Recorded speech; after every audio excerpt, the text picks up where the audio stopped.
Sir நம்மலாம் சாப்பிட்றோன்னா அது விவசாயிகள் தான் ஒரு முக்கியமான காரணம். அவங்களும் தாலி, நகை எல்லாத்தையும் கொண்டு போய் அடகு வச்சு நெல்மணிகளை உற்பத்தி பண்ணுறாங்க.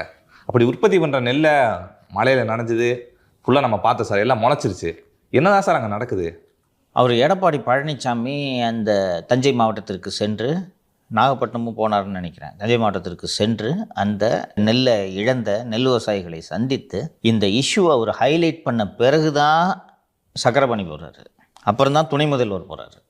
போய் இல்லை நாங்கள் கொள்முதலும் கரெக்டாக பண்ணிகிட்ருக்குறோம், ஒன்றும் பிரச்சனை இல்லை என்று சொல்கிறார். இந்த 3 நாட்கள் நடந்த சட்டப்பேரவை கூட்டத்தொடரிலேயே எடப்பாடி பழனிசாமி அவையிலேயே இதை எழுப்பினார். அப்போது அவையிலேயே நாங்கள் அதனால் வேக வேகமாக கொள்முதல் செய்கிறோம் என்று பதிலளித்தனர். ஆனால் இப்போது போதுமான அளவு கொள்முதல் செய்யாததால் லட்சக்கணக்கில் நெல் மூட்டைகள் வீணாகி போயிருக்கின்றன என்று